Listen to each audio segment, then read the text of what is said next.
Darling, ulit na tanong ni Logan kay Keira. Ha?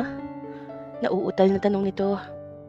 Darling, again, I'm going to ask you last time. Will you be my wife for the rest of our life? Logan? Nauutal na wika ni Keira habang nangingilid ang mga luha. Sure ka ba dyan? Tanong ni Keira. Darling, lahat ng bagay ay sigurado ko. At ito, sa tingin mo magbibiro ako? Aniya, alam ko, kaya nga naguguluhan ako. Pero, yes, Logan. I want to be your wife for the rest of our life. Madamdaming wika ni Keira. Yes! Malakas na sigaw ni Logan. Mabuti na lang at nag-yes ka. Kasi darling, alam mo, masisira ang plano namin kung nag-no ka. So, ngayon darling, kung pumayag ka na sa proposal ko, I'm gonna ask you again. Kailan mo ba gustong ikasal tayo? Siguro next year para mapaghandaan natin? Sagot ni Keira. Medyo matagal naman yan, darling. Kung undecided ka, why don't we ask our advisor? Wika ni Logan.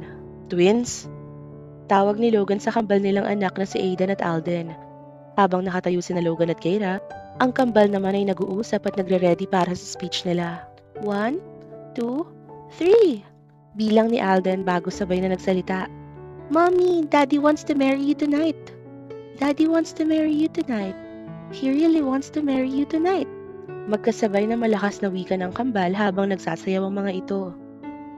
At ang kanina pang luha na pinipigilan ni Keira ay unti-unti nang bumagsak, lalo na't nang iwan siya ni Logan at inalalaya na ulit ng fairy godmother niya. Nagsimula na silang dugtungan ng mahabang tela ang suot na dress ni Keira at sa ilang minuto lamang, nagmukha na itong wedding dress. Matapos nila si Keira na ayusan at i-retouch, naglakad na siya habang inaalalayan naman ng mga kawal ng isang palasyo. Pakiramdam ni Keira ngayon, isa siyang prinsesa na napapalibutan ng mga kawal. Hanggang sa tumigil ang mga ito at narinig niya ang boses ni Logan na tila kumakanta. Kahit medyo masakit sa pandinig ang boses niya, sobra si Keira na natouch sa effort nito. Sobrang na-appreciate niya ang lahat ng ginawa ni Logan para lang mapasaya siya. Pagpasok niya sa loob, bumungad sa kanya ang mga taong malapit sa kanyang puso. Sina Kuya Rain, Mami Marisa, Rickson, Wina at iba pang employees ng LSGC. Puro kaway na lang ang kanyang nagawa nang makita silang lahat. At ang may pakana nito ay walang iba kundi ang boss/boyfriend niya na ngayon ay fiancé niya. Na at mamaya lang, magiging asawa niya na rin ng ilang oras lang. Nang nagsimula na ang wedding song, kaya binulangon na si Keira na magsimula na maglakad ng dahan-dahan. Para pa rin siyang nakalutang sa Cloud9 ng mga oras na yon. Hindi siya makapaniwalang ikakasal siya ngayon din dahil kaka-propose pa lang naman ni Logan kanina. Hindi niya akalain na kaya ni Logan gawin lahat ng ito. Parang kailan lang rin buhat nang umuwi sila galing Paris kaya nagtataka si Keira paano ni Logan nagawa ito habang busy rin ito sa LSGC. Ganun ba talaga siya ka-flexible and he can do anything in one snap? Nang palapit na si Keira ng palapit sa lalaki, pinahiran niya na ang luhang pumapatak kanina sa kanyang mga mata. Siyempre luha ito ng labis na kaligayahan at overwhelming feelings that she cannot explain right now. Nang makalapit na si Keira, bigla itong bumulong. Darling, this is it. Wala nang atrasan to. Paano pa ba ako makaka-atras kung nagawa niya na ang lahat ng effort na to? Nang magsimula nang magsalita ang Reverend, natahimik na ang lahat. At ang huling salita ng Reverend, Keira and Logan, by the power vested in me, I now pronounce you husband and wife. You may now kiss your bride. Utos ng Reverend kay Logan. Kaya naman, naghiyawan na ang mga bisita. Kiss! Kiss! Kiss! Dahan-dahang iniangat ni Logan ang belo ni Keira paangat at pinakatitigan ng asawa sa mga mata bago sinilyuhan ng matamis na halik ang kanyang asawa. Kaya nagpalakpakan ng mga bisitang nakasaksi ng kanilang kasal. Kanya-kanya ng lapit ang mga bisita at kinamayan na sila ng Reverend na nagkasal sa kanilang dalawa. Congrats Keira, finally umamin ka din. Wika ni Mina. Lukaret ka, bulong ni Keira. Sumunod naman sina Rickson at ang babaeng kasama nito na maganda. Mukhang mag-aasawa na rin. Congrats bro, finally mag-aasawa ka na. Biro nito sa kaibigan. Congrats, Keira. Baling naman ito sa kanya. Congrats, magandang binibini. Bati naman ang babaeng kasama ni Rickson. Salamat. Ganting bati ni Keira dito sabay ngiti. Sumunod naman ang ilang employees ng LSGC na bumati sa kanilang dalawa. Congrats, ma'am and sir. Naku, Keira na lang para naman kayong other sa akin. Wika ni Keira na hanggang ngayon ay hindi pa rin sanay na Mrs. Logan Smith na siya at hindi lang yon, isa na rin siyang may-ari ng company. Kaya pakiramdam niya ay parang kakaunti na lang ang kaibigan niyang makikipag-usap sa kanya. Dahil paniguradong maglalagay ng boundaries ang iba pa. Yon ang ayaw ni Keira na mangyari na may taong mahihiya at maiilang sa kanya. Everyone, thank you for coming. Let us enjoy the night. Malakas na sigaw ni Logan sabay halik mula sa labi ni Keira at this time, tumagal ito ng 10 minuto na ikinahiyaw ng lahat ng nakasaksi sa kanilang kasal. Uy bro, mamaya pa ang honeymoon. Sigaw ni Rickson. Tinaas ni Logan ang middle finger niya na ikinatawa ng lahat. Maya-maya lang, kanya-kanya na nang balik sa table para magsimula ang event. Maging ang host na sikat sa social media ay kinuha nito. Kaya aliw na aliw ang mga tao sa host na si Miss Peanut. Lalo na sa mga dirty games na pinapagawa nito sa bawat bisita kaya buhay na buhay ang reception.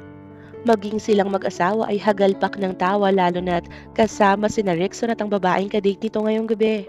Nagkatinginan silang mag-asawa at alam na ni Keira ang mga tinginan ni Logan na ganyan. Kaya kinurot na lamang niya ito sa may egg nito at nanahimik. Akala ba ni Logan ito lang ang may tinatagong kapilyuhan? Pwes, mas malala yata siya. Kaya nanlaki ang mga mata ni Logan na napatingin sa kanya kaya nag-wink na lang si Keira. Kasabay ng pagkagatlabi, dito na ba parang inaakit ito ng mga oras na yon. Kaya naman, gigil ang kanyang asawa sa kanya. Sabay bulong, sige lang, mamaya ka sa akin darling. Wika ni Logan na may kasamang pangaakit ang boses. Akala ba nito magpapatalo siya? Sinabayan rin ni Keira ito ng bulong. Lagi akong handa darling ko. Wika niya sa mas pinaka nakakaakit na boses at sabay dakma ng harapan nito.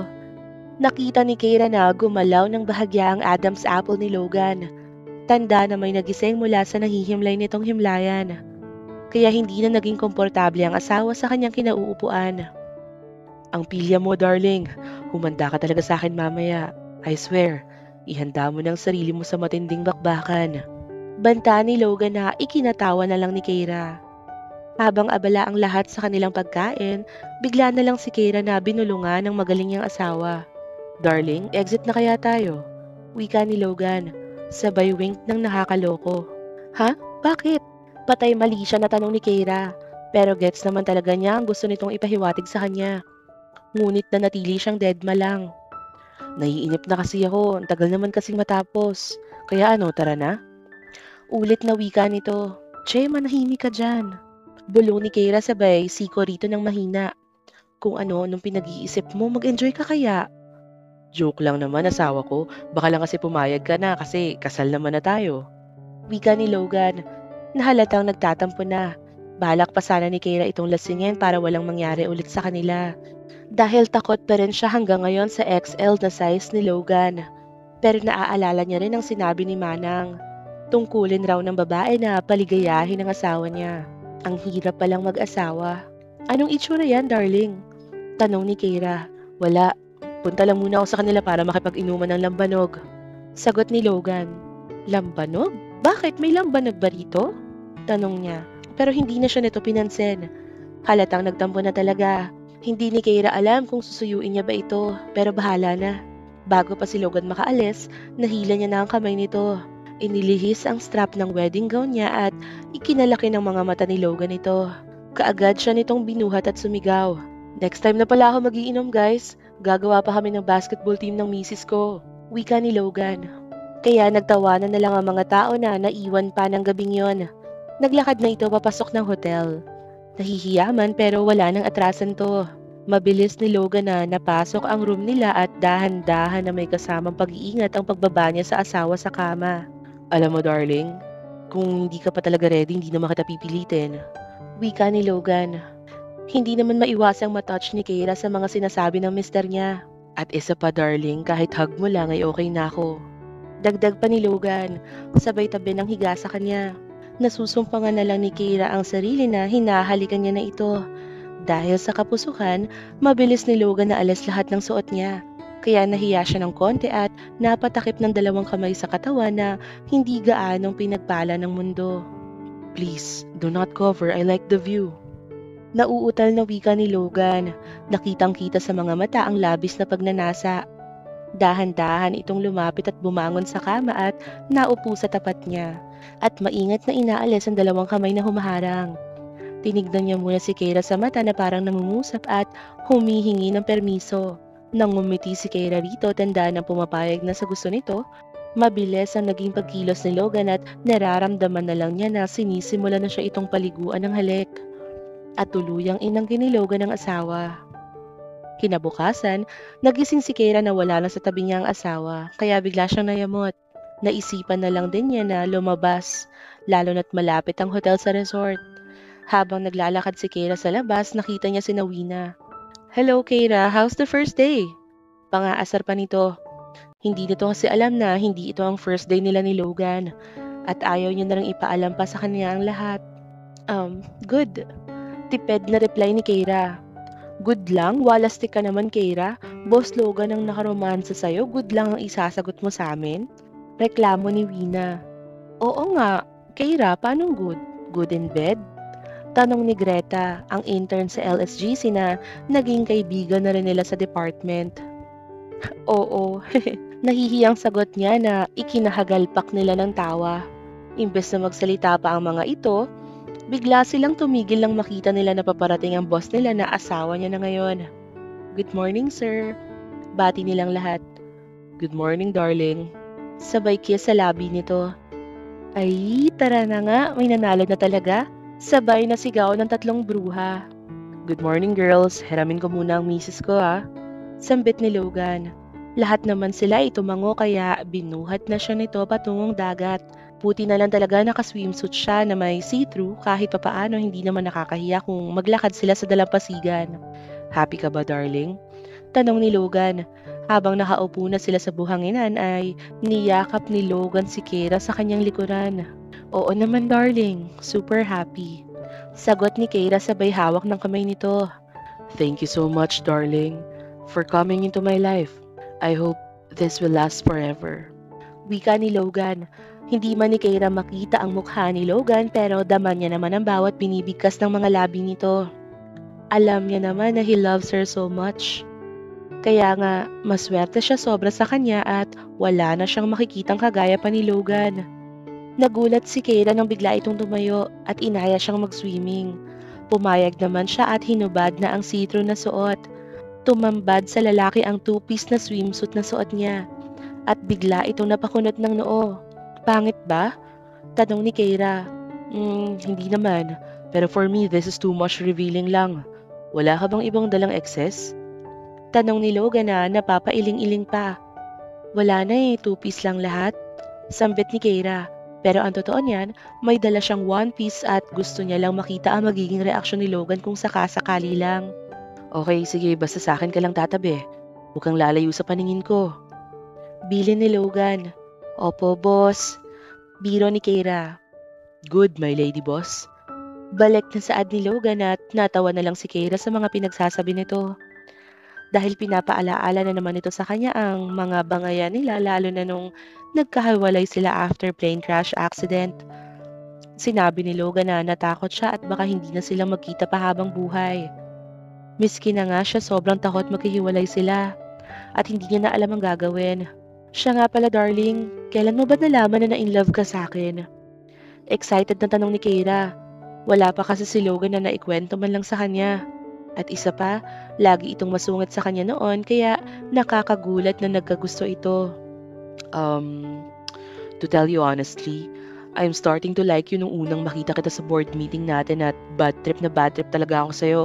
Panimula ni Logan. Grabe ka talaga? Magsasalita pa sana si Keira nang sabihin ni Logan na, let me finish my sentiments, darling. Reklamo nito. Kaya naman nakinig na lang si Keira ng tahimik. Yes, kasi buwisit ako sa'yo nung araw na yon. Pero hanggang sa mansyon, ikaw ang nasa isip ko. Then, Later on, hindi na ako kontento na hindi ka iniinis everyday. Feeling ko, masaya ako kapag sinusungitan kita.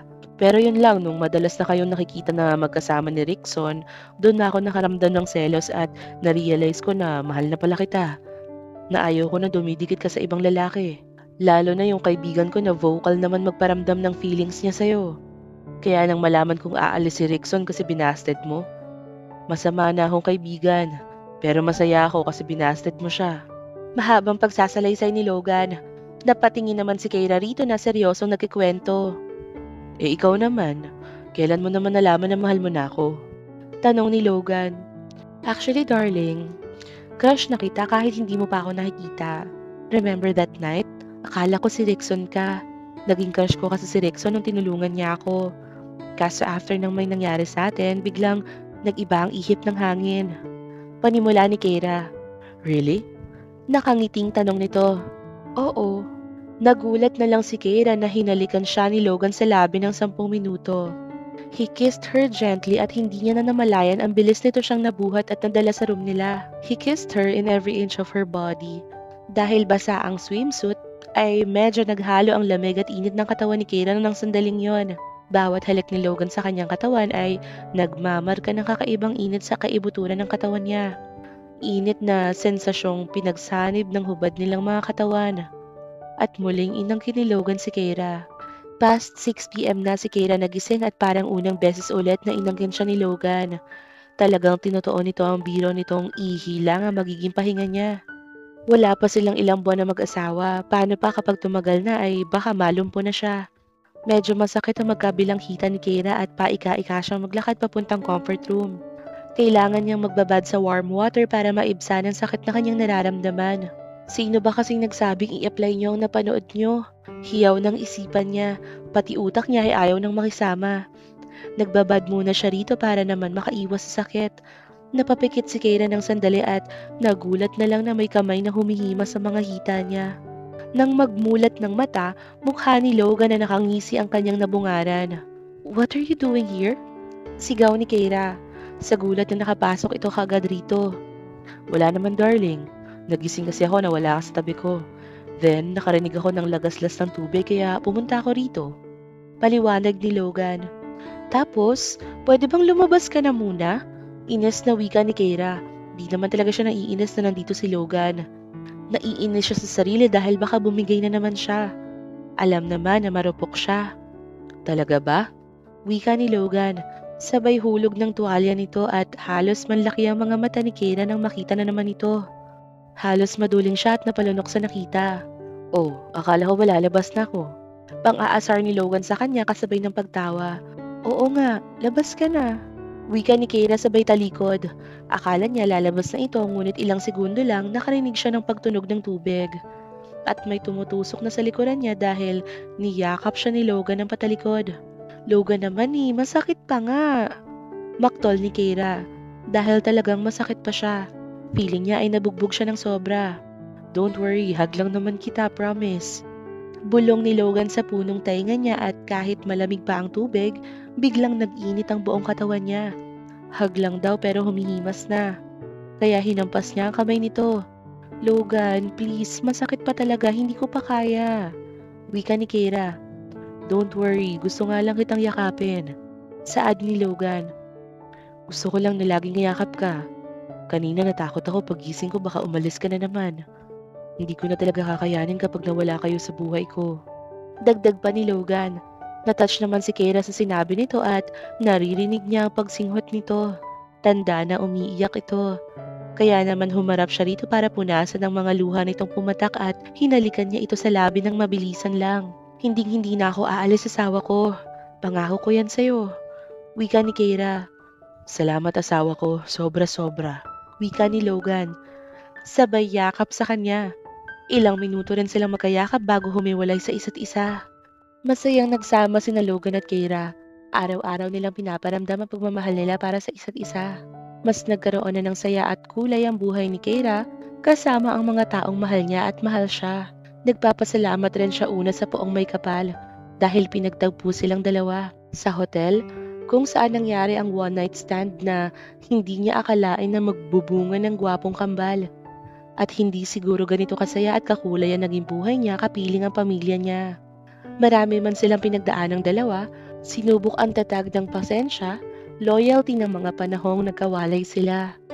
Marami mang pagsubok ang ibinato sa kanilang pagsasama, pagsubok na akala nila ay hindi na nila kayang lagpasan pa. Pero sa huli, ika nga ng lahat, kapag tunay at wagas ang pagmamahal ay nagtatagal. Ano man ang mangyari, nag-iisang probinsyanang matapang, maabilidad, na may matayog na pangarap hindi lang sa kanya kundi sa kanyang pamilya. At dito na po nagtatapos ang huling kabanata ng ating kwento. At sana'y muli niyo po samahan sa mga susunod pang kabanata. Maraming salamat po. Ingat po tayong lahat.